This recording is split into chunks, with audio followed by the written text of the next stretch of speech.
Idući artikl koji je u našoj ponudi također dolazi u kompletu. Svakako po promotivnoj cijeni koja je prikazana na vašim malim ekranima uz broj telefona naravno na koji možete naručiti ovaj artikl. Dobivate dva artikla, znači promotivna cijena je jedinstvena i za nju dobivate dva artikla, tako da zaista mislim da vam se ovaj komplet svakako isplati naručiti.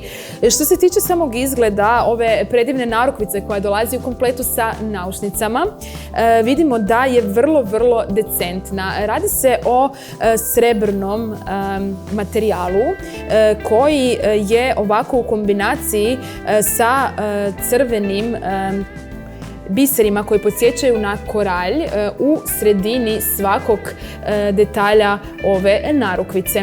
Što se tiče samog detalja, unutar kojeg je ovaj crveni detalj, znači imamo ove sitne trokutiće koji su također iznutra ispunjeni sivkastim cirkonom. To možete vidjeti i na ovoj crnoj pozadini, tako da zaista onako decentan nakit koji možete kombinirati na razne elegantne kombinacije.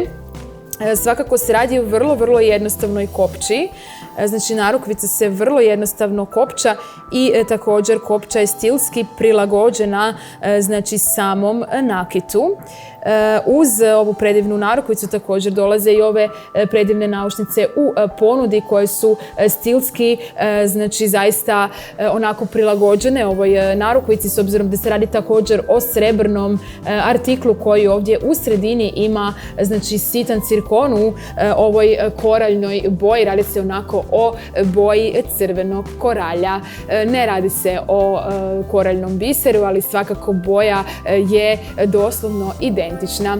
Što se tiče samih kombinacija, ovaj nakit idealno vam može pristajati recimo uz neku crvenu elegantnu haljinu, ali svakako i lijepo vam ovaj crveni biser može stajati na neku smečkastu varijantu haljine ili recimo na neku bež elegantnu kombinaciju.